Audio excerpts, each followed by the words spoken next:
ರಾಜ್ಯದ ಸರ್ಕಾರಿ ಶಾಲೆಗಳಲ್ಲಿ ವಿದ್ಯಾರ್ಥಿಗಳಿಗೆ ಇಂಗ್ಲಿಷ್ ಭಾಷಾ ಪ್ರಯೋಗಾಲಯ ಒದಗಿಸಲು ತಯಾರಿ ನಡೆಸಲಾಗುತ್ತಿದ್ದು, ಹಂತ ಹಂತವಾಗಿ ಕಾರ್ಯಕ್ರಮ ಅನುಷ್ಠಾನಕ್ಕೆ ಶಿಕ್ಷಣ ಇಲಾಖೆ ಸಿದ್ಧತೆ ನಡೆಸಿದೆ.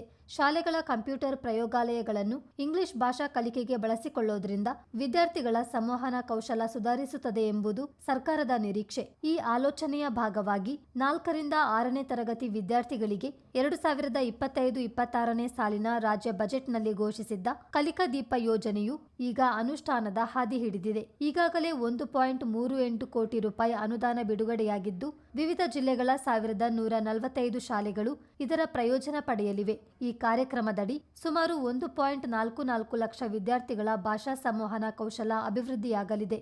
2024-25ರಲ್ಲಿ ಕೊಪ್ಪಳ ಹಾಗೂ ತುಮಕೂರಿನಲ್ಲಿ ಪ್ರಾಯೋಗಿಕವಾಗಿ ಈ ಯೋಜನೆ ಜಾರಿಗೊಳಿಸಿದ್ದ ಶಿಕ್ಷಣ ಇಲಾಖೆ ಅದರ ಯಶಸ್ಸಿನ ಬಳಿಕ ಇತರೆ ಶಾಲೆಗಳಿಗೂ ಯೋಜನೆ ವಿಸ್ತರಿಸಲು ಮುಂದಾಗಿದೆ.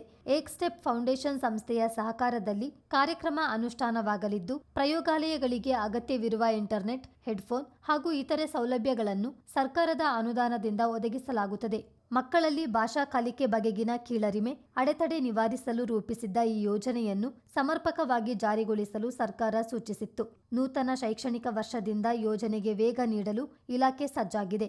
6ರಿಂದ 10ನೇ ತರಗತಿ ವಿದ್ಯಾರ್ಥಿಗಳಿಗೂ ಇಂಗ್ಲಿಷ್ ಭಾಷಾ ಕಲಿಕೆಗೆ ಒತ್ತು ನೀಡಲು ಸರ್ಕಾರ ಮುಂದಾಗಿದೆ. ಈಗಾಗಲೇ ಜ್ಞಾನಸೇತು ಕಾರ್ಯಕ್ರಮದ ಮೂಲಕ ಸರ್ಕಾರಿ ಶಾಲೆಗಳಲ್ಲಿ ಡಿಜಿಟಲ್ ಕಲಿಕೆ ಉತ್ತೇಜಿಸುವ ಕಾರ್ಯಕ್ರಮಕ್ಕೆ ಸರ್ಕಾರ ಅನುಮೋದನೆ ನೀಡಿತ್ತು. ಖಾನ್ ಅಕಾಡೆಮಿ ಸಹಯೋಗದೊಂದಿಗೆ ಕೆಲ ಶಾಲೆಗಳಲ್ಲಿ ವಾರದಲ್ಲಿ 1 ದಿನ ಡಿಜಿಟಲ್ ತರಗತಿಗಳನ್ನು ನಡೆಸಲಾಗುತ್ತಿದ್ದು, ಭಾಷಾ ಪ್ರಯೋಗಾಲಯಗಳಿಂದ ಕಲಿಕೆಗೆ ಮತ್ತಷ್ಟು ವೇಗ ಸಿಗಲಿದೆ. ಚಿತ್ತಾರ ನ್ಯೂಸ್, ಮಡಿಕೇರಿ.